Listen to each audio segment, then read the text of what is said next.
get started.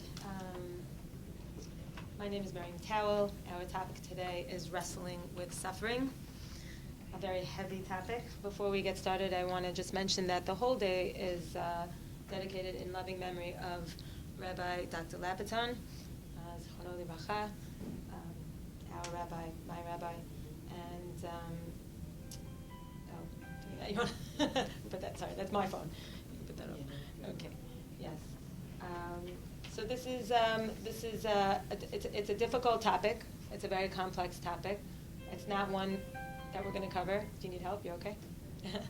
It's a difficult topic. It's not one that we're going to be covering completely in 45 minutes. But what I hope to do in the time that we have is to present some of the sources on how we can come to grips with what we all experience at one point or another in our lives. Today is a day that we talk a lot about national suffering. We talk about national destruction, but we have to remember that the national destruction was comprised of individual stories and individual suffering that took place. And we also want to refer back to a very important book that is found in the Tanakh, found in the Torah, called Sefer Iyov. Those of you who may have heard, Sefer Iyov is an entire book that's completely dedicated to the topic of suffering in life. We studied it actually last year together. Just briefly, the story of Iyov is the story of somebody who is seen as a righteous individual, somebody who has not sinned, and yet he suffers tremendously throughout the book. And the friends come in order to give him some sort of an explanation as to why he's suffering. And we're not going to get into the entire book at this point, but we're going to look at how Chachamim, how the Chazal, how the rabbis felt that it was necessary to put such a book in the Torah altogether. Meaning, here's a book that talks about suffering in a very real, raw way, and it doesn't shy away from the question, right? It's a very difficult one, because at the beginning we see that Iyov is completely innocent. He's always innocent throughout the book. And yet there's this attempt made by the friends who come to give an explanation, the attempt that's made to say, it can't be that Iyov was so righteous. It must be that there was something wrong. Either he sinned or either his children sinned, and there's all kinds of explanations that are given. So in the end of the book, I'm giving you the punchline, but all of you can spend the rest of the day reading it. In the end, God himself comes out and says, the friends haven't spoken correctly. The friends who have tried to explain and give a rationale and justify, again, what were they trying to do? They were trying to justify God in the face of inexplicable suffering. And yet, God comes out, appears in this revelation and says, Iyov is the one who really spoke correctly. The whole book is about Iyov saying, I'm innocent and I'm suffering. So that's a very raw, very honest approach that we see in the Tanakh before we go any further, that there's suffering in life in all different ways, and this is part of the human condition. I should have mentioned before even that there was a debate as to whether or not Iyov actually lived. Right? The Gemara talks about this. Was he real? Was he a real historical figure, or was he just made up? And Rambam actually, quoting the Gemara, says, "Iyov lo haya v'lo nivra ela mashalhu." Iyov himself wasn't actually a historical figure, according to Rambam, according to Gemara. It was a mashal. It's a parable. It's a story that comes in order to teach us something. There's a further discussion, actually, also in the Gemara. There's a further discussion about whether or not what time period Iyov lived in. They try to place him. Was he during the time of the Avot? Was he during the time of Moshe? And there's a whole discussion back and forth. But in the end, the bottom line is it doesn't matter. It doesn't matter what generation Iyov lived in, because essentially in every generation there is an Iyov. In every generation there is somebody who, for whatever reason or another, is suffering inexplicably. So we're going to look at a bunch of different sources, and as I usually do in my weekly classes, I bring too much and then I try to condense. So I will see what we can get through. You discussed your class. Say again? I did. But I'm actually gonna. That was just like by way of introduction into this topic. We're not gonna focus so much on Eov, but we'll definitely mention him in passing. So again, the one statement though that Eov really mentions, and this will get us into our philosophic question here, our conundrum.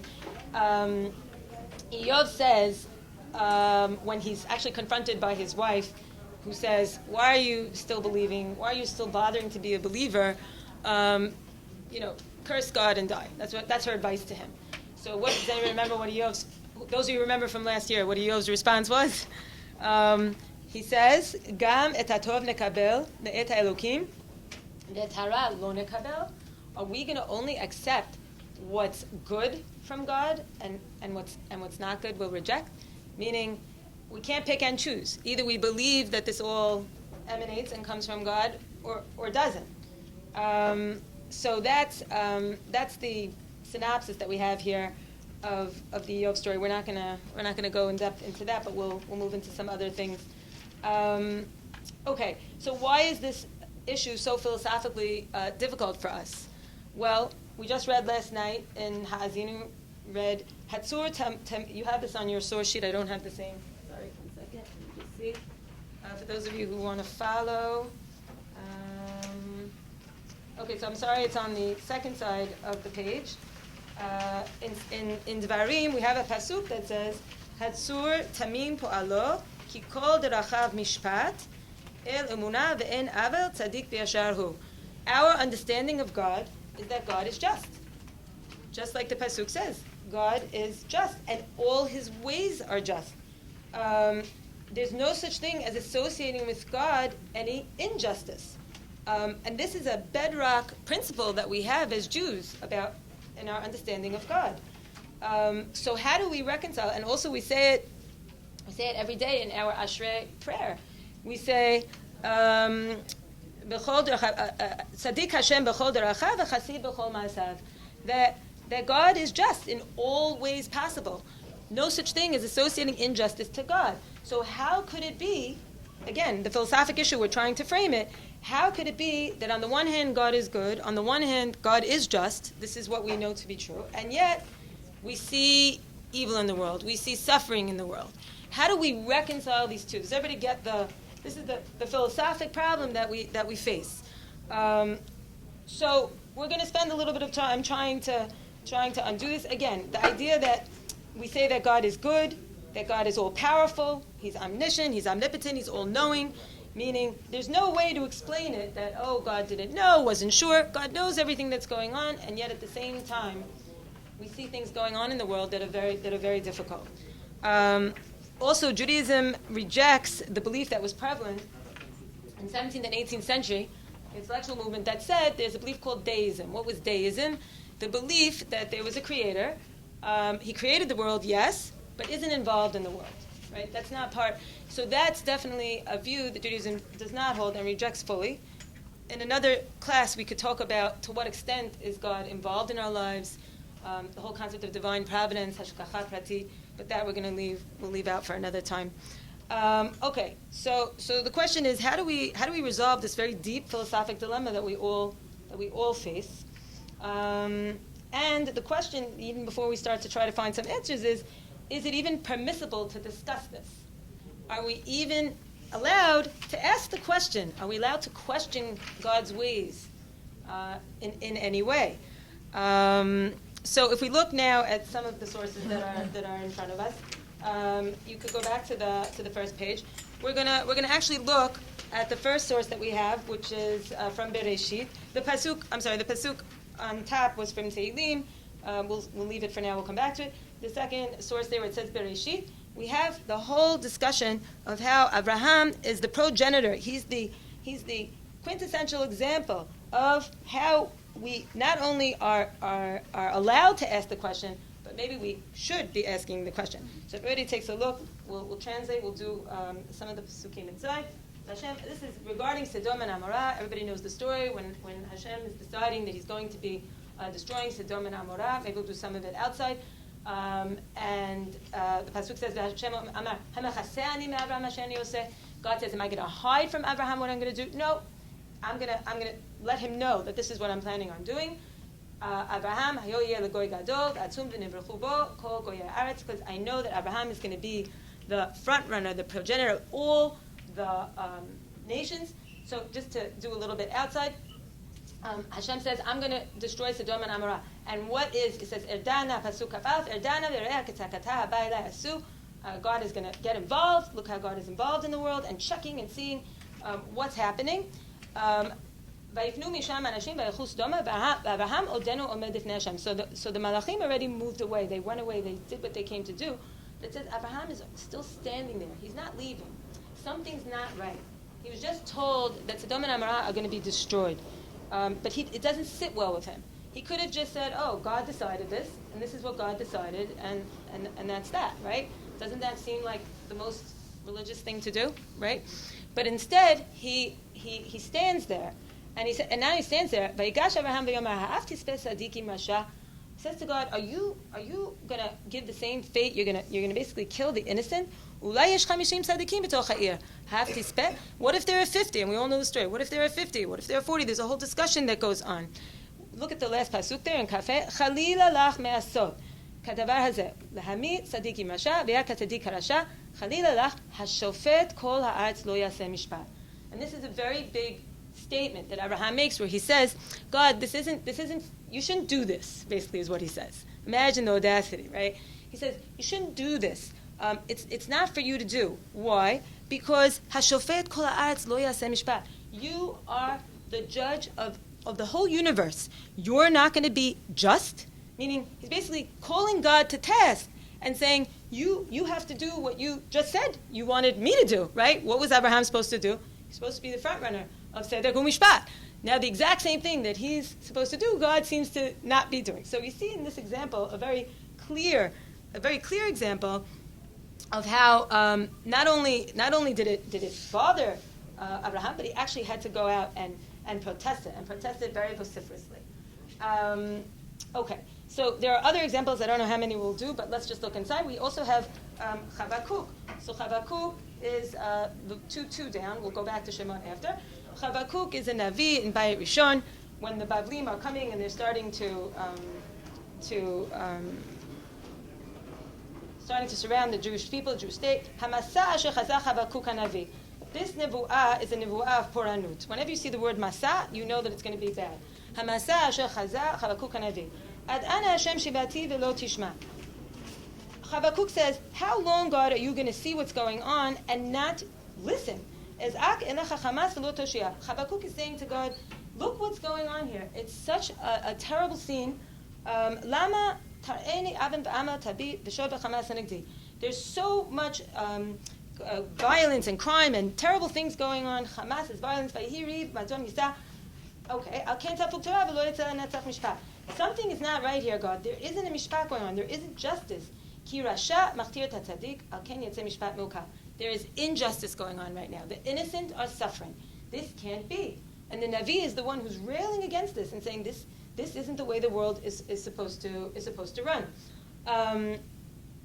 We have another example with Yirmiyahu, and I bring these examples because I think it's really important for us to see that there is a tradition in the Torah itself. We're not talking about later yet. We're talking now just about in the Torah itself. There's a tradition of arguing against this. If you look at Yirmiyahu, which is the one right after, sorry they weren't numbered, Yirmiyahu also is following in the tradition of Abraham and of Chavakuk, where he says, "Tzaddik ata Hashem ki ari belecha." He tells God, you're a tzaddik, you're just. Ki ari belecha, but he goes, but I want to understand. He goes, I have stuff I want to talk to you about. Madua, the bolded in mine, not bolded in yours. Madua derech resha'in salecha. Why is it that the wicked are prosperous and the wicked are successful? They plant and they're automatically seeing fruits. And he goes on to say, God, please just kill them, make it right.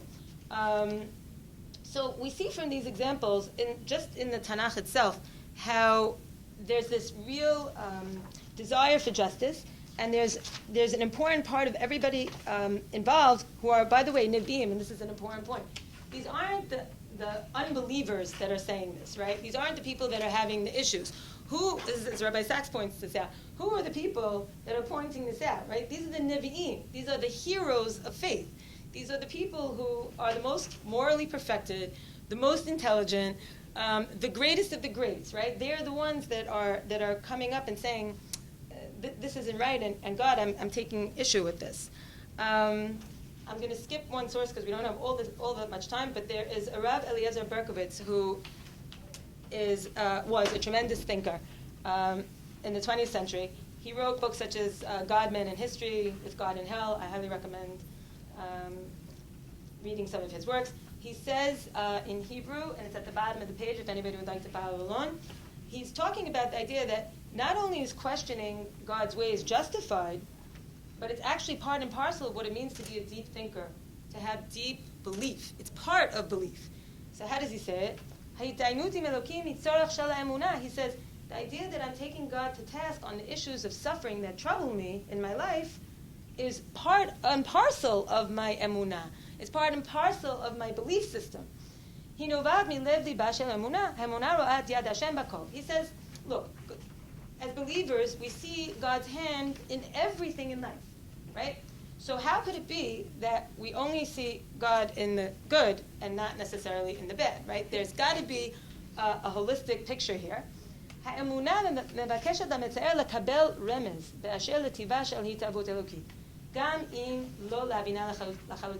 He says something very profound here. He says, I'm at the bottom of the first page, by the way. Oh, right, flipping it over. He says that a person who's really a believer wants to get a little hint of some kind about what's going on here. If I'm seeing suffering in my life, I want to understand it even partially, even if I can't understand it fully. That's what Rabbi Berkowitz describes. So when I turn to God, he says, when I'm turning to God in order to get a sense of God's justice, that's part and parcel of what it means to be a believing Jew. Now, wouldn't this be the opposite of what you would probably think otherwise, right? Don't a lot of us, correct me if I'm wrong, but don't a lot of us walk around with the notion that the higher the level of a person's emunah or bitachon, the higher the level that I have of belief in God, the less questioning I do. No? Is that not something that, I think it's something that's out there. So where does that come from? Where does this part come from? The idea that if I'm a real believer, then I should accept, exactly. So you are quoting the Gemara, and I'm going to tell you where that is in 1 second if I put it here. Yes, the Gemara Ta'anit. If everybody looks on the next page over, there's a Gemara that says exactly this. Everybody's heard, or some of us have heard of Nachum Ish Gamzu, right? This is a famous story in the Gemara and Ta'anit. And he had a way of looking at life that's very different than what we just described. The way that he looked at life, the famous saying in Hebrew is Gamzu Latova. Gamzu Latova, everything is for the good. And by the way, I'm not here presenting, I should have said this at the beginning, not presenting one way and saying this is the way everybody walking out of here has to believe. I'm simply presenting a panorama of views so that you could see and choose and understand where some of these come from. So this is from the Gemara in Ta'anit. The Gemara inquires, and why did they call him Nachum of Gamzu? The reason is that with regard to any matter that occurred to him, he would say, this too is for the good. In Hebrew, Gamzu Latova. Once the Jews wished to send a gift to the house of the emperor, they said, who should go? They said, okay, I was skipping down. So I can't skip. They said, who should go and present the gift? Let Nachum Ish Gamzu go, because he's accustomed to miracles. They sent him with a chest full of jewels and pearls to go to the emperor, and he went and spent the night in a certain inn. During the night, these residents of the inn arose and took all of the precious jewels and pearls from the chest and filled it with earth. The next day, when he saw what happened, Nachum of Gamzu said, Gamzu Latova.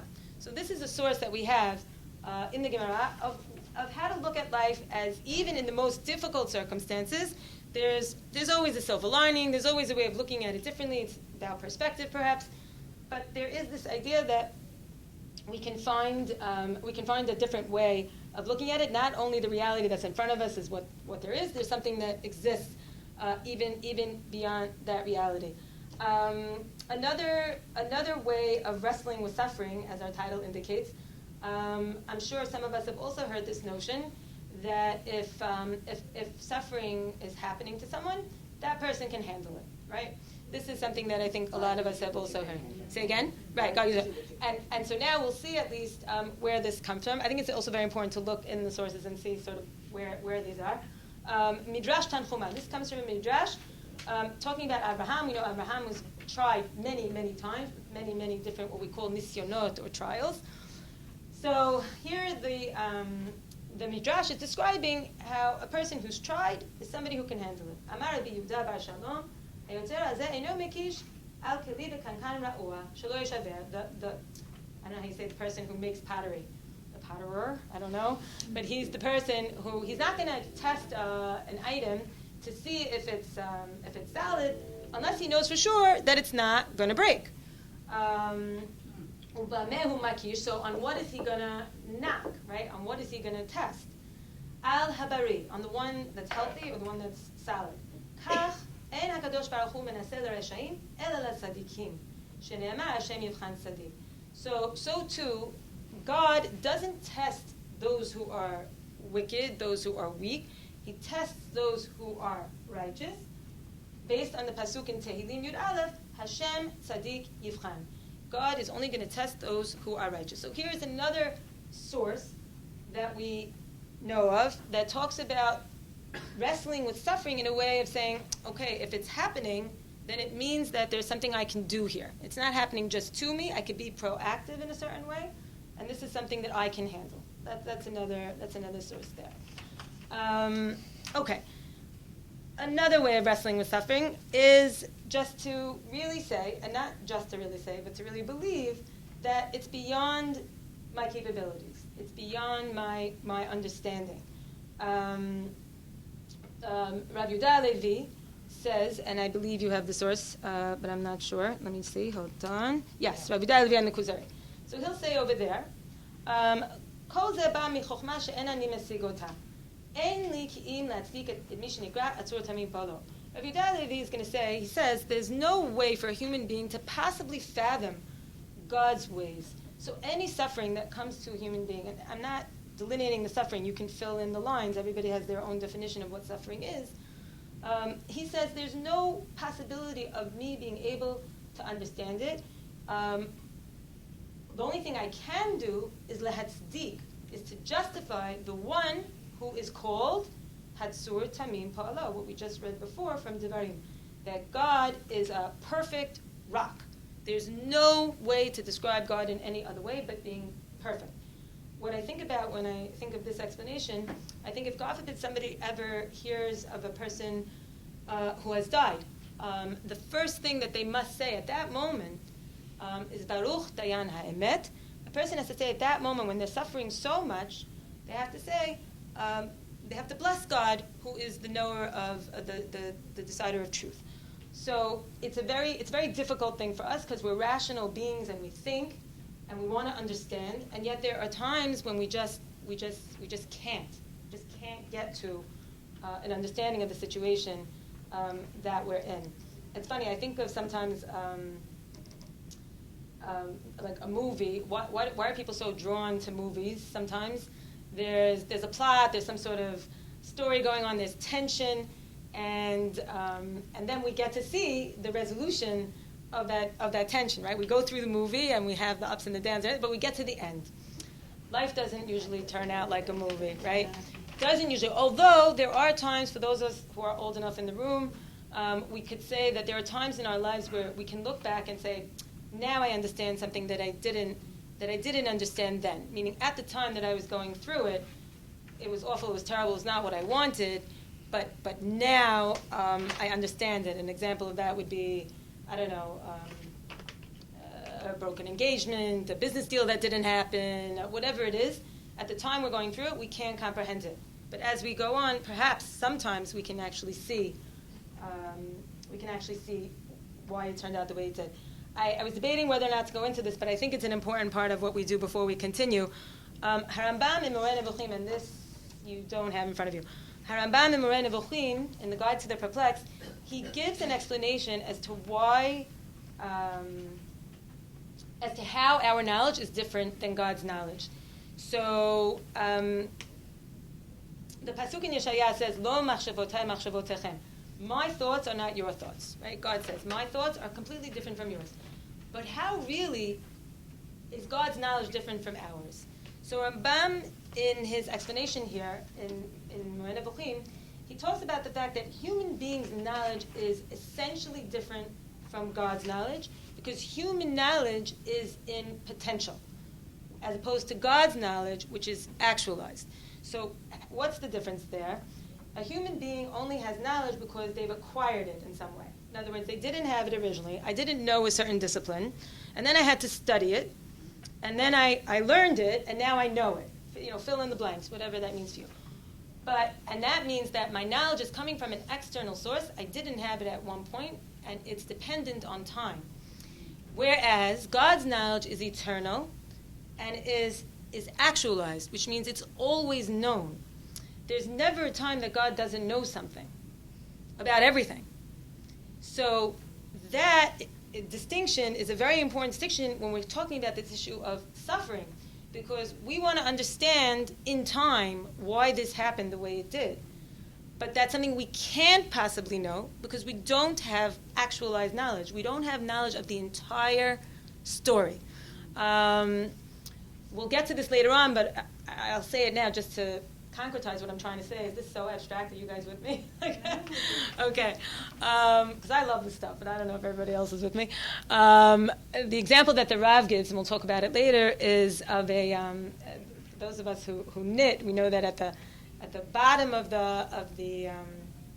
what we're knitting, it looks very confused, right? All the threads are all mixed together, and it looks like, but when you flip it over, you see the beautiful picture that it is. So the Rav Solzhenitsyn, gives this as a comparison to our knowledge as opposed to God's knowledge. What we're seeing is the underside of the beautiful knitting that we're doing, but God sees the picture completely and totally. Because don't forget also, human beings see things in a time frame. We can't know, as God does, the past, the present, and the future all at once. It's as if you're seeing the movie all at once, right? We can't know that, but God does. So I hope that that's like a helpful kind of concept to think about when we're trying to wrestle with suffering. There's a much bigger picture out there. It's not just saying, oh, I'm not God, I don't know. It's different. It's saying by the essence of who I am, I can't possibly know, because as human beings, I can't know. If you look on the first page again, I'm sorry I'm making you go back and forth, but none other than Moshe Rabbeinu is the one who asked this question, right? Moshe, who is the example of the person who came closest to the divine, right? Panim el panim diber Hashem im Moshe. Moshe, as opposed to the other Nevi'im, he was able to get a prophecy directly from God, almost like a conversation like we're talking, as opposed to the other Nevi'im, who really had to be in a semi-conscious state. They weren't completely aware. So here, Moshe asks God this question. Vayomer har'eni nat kodecha. Moshe says to Hashem, it literally means show me your glory, but what he's asking for is, tell me how you work.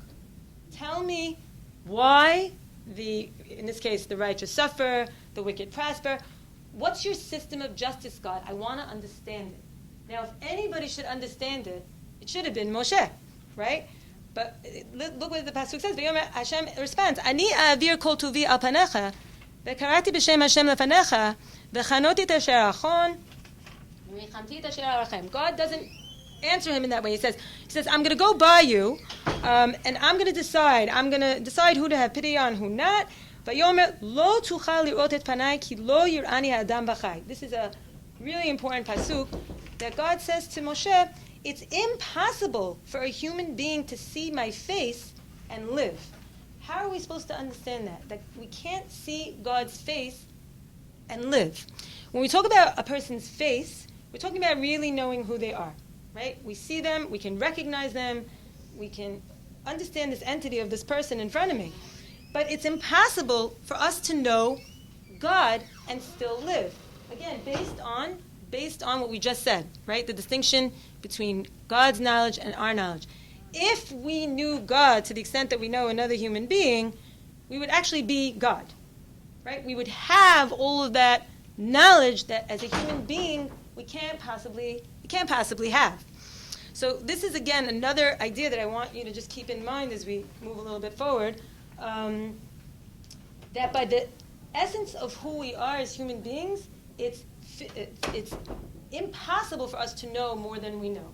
And so this, I hope, at least for me, I find that this is a very helpful way for me to kind of grapple with this question of suffering. Okay, so I'm going to condense a little bit now as we go forward. Okay, so far we looked at, just to summarize before we go forward, we looked at the examples in the Torah that show us that the Nevi'im were very comfortable with questioning God. They did it quite often, and they took issue with how God runs the world and suffering and everything that goes with that. Later on, we saw an example in the Gemara. It talked about this idea of looking at everything from a perspective of good. And why do we say we have to look at it from a perspective of good? Because God himself says many times when he created the world, Vayar Elokim ki tov. God created the world and it was good. So the creation, as we know it in and of itself, is good. Our particular perspective from our particular day, or what's happening for us, might not show that. And that actually leads me into the next source that I wanted to do with you, which was from Rambam Moreh Nevuchim at the bottom of your second page. He says something very interesting. I don't have a pen. I would do it. I do it with my students in class. Pretend I had a pen. And now what I'm doing, oh, you do. You're perfect. Thank you so much. But this isn't a white paper. Okay, you're pretending this is a white paper. Ready? I do this with my students all the time. Okay? Don't say you know this. Okay, what do you see? What is it? Everybody says they see a black dot. Nobody says they see a white paper, right? And this, thank you, and this is very important in terms of how we view the world, how we view things. So Rambam is saying that, essentially, in Moreh Nevuchim, he says, men frequently think that the evils in the world are more numerous than the good ones. Many sayings and songs, okay, so he says most people think that there's more evil in the world than there is good, right? They say that, the good is only to be found exceptionally, while evil things are numerous and lasting. So here, Rambam he's critiquing human beings for thinking incorrectly. If you look 1, 2, 3, 4, 5 lines down, among other mad and foolish things, Rambam didn't mince words when he believes something strongly. It contains also the idea discovered by him that there exists more evil than good. What's the origin of this error? What's the mistake that people make? This ignorant man, an ignorant man believes that the whole universe only exists for him, as if nothing else required any consideration. If therefore anything happens to him contrary to his expectation, he at once concludes that the whole universe is evil. So a lot of times we see life through our eyes. We can only see life through our eyes. And when we do that, we don't get to see, from peripheral vision, what's going on around us. And there's a difference between an individual good and the common good, right? So the example that's given a lot of times is like, rain. Nobody wants it to rain. It's not something that we enjoy a lot of the time. But what about the farmer down the road who needs the rain in order to grow his crops, etc.? So everything it's relative based on how we view it. Okay, so Rambam says that really, if we were to take into consideration the whole universe and comprehend what a small portion of it we are, then we would look at things differently. The numerous evils which individuals are exposed to are not what we think. Basically, he's reiterating the idea that's in Mishle, Ivelet Adam Tesalef Darko, Ve'al Hashem Yizaf Libo. In other words, a lot of times, Rambam says we're doing things to ourselves. It's not even that God is doing it to us. We're doing it to ourselves, and then we're attributing it to God. So what are the examples that he gives? He actually divides, there are three, he takes evil and he divides it into 3 categories. And he says, the first type of evil that's in the world, or suffering that's in the world, is part of being physical, part of being just human beings. We're subject to the laws of matter as physical beings. The next category he puts in is what human beings do to each other. He says that human beings cause so much of the suffering in the world by what they do to one another. You could think of war as an example like this, right? That doesn't have to be, but it comes to be because humans do it to each other. And then the last category, which is the one I was reflecting on just now, is the evil that we actually, or the suffering that we incur to ourselves. And he'll talk about it from a physical perspective. He was a physician, and how do we eat, and are we healthy, and he'll talk a lot about that as well.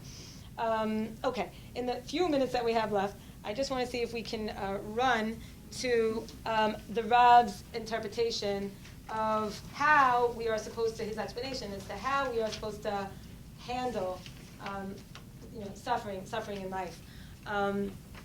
So the Rav had some interesting perspective on this that I hadn't read before. But basically what he's saying in a nutshell, and then I'm going to try to get into the text with you a little bit. First of all, he makes a distinction between explaining suffering and finding meaning in suffering, which are two different things. And he's going to, let's just read it inside because it's easier than me explaining it, and then we'll, 1 second. Yeah. Okay, let's go inside. So basically what he says here is that evil is a fact that cannot be denied. I'm reading now, I'm on the 5th line down. Do you have it in yours? Yeah, 5th line down. He says, all right, let's back up. What does actually the word kol dodi that actually mean? Kol dodi means the voice of my beloved knocks. So that's the title that he gave for the essay. So Judaism, with its realistic approach to man and his status within existence, understood that evil does not lend itself to being obscured and glossed over, and that every attempt to diminish... Okay, basically saying we can't pretend that evil doesn't exist, that suffering doesn't exist. That's not realistic. We're human beings. We're thinking beings. It happens. Evil is a fact that cannot be denied. There is evil in the world. There is suffering and agony and death pangs. He would deceive himself by ignoring the split. Okay, look at the bold. You have bold, you don't have bold. I do. It is impossible to conquer monstrous evil with philosophical, speculative thought. It's impossible, the Rav says, to try and figure out why there's suffering in life by simply thinking about it, or even thinking about it deeply. Thus, Judaism determined that man, submerged in the depths of a frozen fate, will in vain seek the solution to the problem of evil in the context of speculative thought, for he'll never find it. Wow, the Rav is saying something very, very severe here. He's basically saying, Lo machshavotay machshavotechem, what we said earlier. Remember what we said about the difference between God's knowledge and our knowledge? There's no way that we are ever going to come to an understanding of why things are the way they are. In man's finite, limited view, the absolute good in creation is not apparent. We don't see what we are told in Bereshit, because we're seeing the world through our perspective. Right now, I had this argument with so-and-so, and right now, I lost this amount of money, and right now, we see the world from our individual lives. And what he's saying is, as long as man's perception is limited and fragmented, so he only sees isolated portions of the cosmic drama and the mighty saga of history. He can't delve into the recesses of evil and the mystery of suffering. There's no way on earth that it's possible to comprehend. And here he brings, I'm not going to go over it now, but he brings the example I gave you earlier of the beautiful tapestry and seeing only the underside.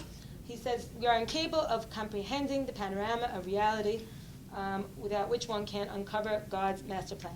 He says, we don't have the tools necessary. In order for us to be able to figure out why they're suffering, we have to have these tools that only God has, and that's impossible for us to do. Before we end with the final source that I wanted to do with you, I wanted to say that another reason why this is so difficult for us, human beings are the only ones that know that they're human beings, right? The rest of creation, animals don't know what they are. They don't know that they're a tiger. They don't know that they're a bird. Human beings, we know that we're capable, that we're rational, that we have this ability to think. And we're told by God, Rudu ba'aretz v'kivshuha, when we're created, God says, go and conquer the world. We're supposed to go and try to figure out how to cure disease. And we're supposed to try and go and figure out how to invent new things. Yes, thank you. I needed 2 more classes. And we're supposed to do all these things, and yet it's to a certain point, right? There's a point in time where we just find ourselves up against the wall where we don't know more than we know. And I think that's where the tension comes in. If we can try and understand the world, then why can't we try and understand suffering? It's part of our world. And yet what the Rav is saying here, and with this we're really going to start to end, what the Rav is saying here is that we can't asked the question that we can't ask is why? Why is there suffering in the world? The question that we can ask is, what am I supposed to do with it now? In other words, we accept it. The Rav says, we accept that the world has suffering in it. We can't understand why.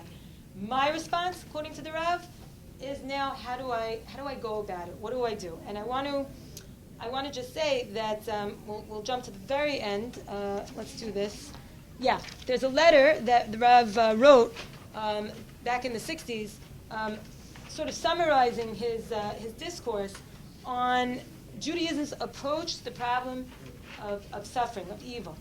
And he repeats what we said earlier, that in the essay, that it's impossible to comprehend. He says Eov was actually mistaken for trying to comprehend evil. That was a separate aside we didn't get to. But what he says here is, man should not ask why evil. He should rather raise the question, what am I supposed to do with it now that I'm confronted with it? How should I behave vis-a-vis? And he says something really fascinating here. He says that if a person encounters suffering in life, they shouldn't waste it. And it's a very amazing concept. You know, all of us are running away from anything and everything that's not pleasant and that we don't want. We just want to get rid of it and move on and get to the good times. But the Rav here is saying, no, if one person has something in their lives that's causing them pain, causing them suffering, they have to not waste the experience of the suffering. So how so? At the end he says here, suffering, in the opinion of Judaism, must not be purposeless. It must not be wasted. And this is an idea that I think we are familiar with as well, that what should emerge from suffering? Well, if a person engages in elevating themselves, in doing better, in becoming better as a result of their suffering, then they've used that for a very good purpose. They've used it to make themselves better than they were before. So it's almost like a wake-up call. I'm not saying why things happen to people. I'm not getting into that. I'm just saying that once we experience the suffering, we say, let me use it to my best advantage. And by the way, in Israel where I live, I can't tell you how many organizations that do unbelievable work started with tragedy and started with terrible suffering, and they turned whatever that experience was, whatever that suffering was, into something very, very positive. I'm going to end with one. I really wanted to do more with you guys. I'm sorry, I'm rushing all through it. I want to just end with one poem that some of you may have heard. It's worth looking up if you haven't. It's called Footprints in the Sand. Does anybody know it? I'll say it anyway. It's a very famous work. One night I dreamed I was walking along the beach with God, and many scenes from my life flashed across the sky. In each scene, I noticed footprints in the sand. Sometimes there were 2 sets of footprints. Other times, there was only 1. And this bothered me because I noticed that during the low periods of my life, when I was suffering from anguish and sorrow and defeat, I could see only 1 set of footprints. So I said to God, you promised me, God, that if I followed you, you would walk with me always. But I have noticed that during the most trying periods of my life, there has only been 1 set of footprints in the sand. Why, when I needed you most, have you not been there for me? And God replied, the years when you have seen only 1 set of footprints, my child, is when I carried you.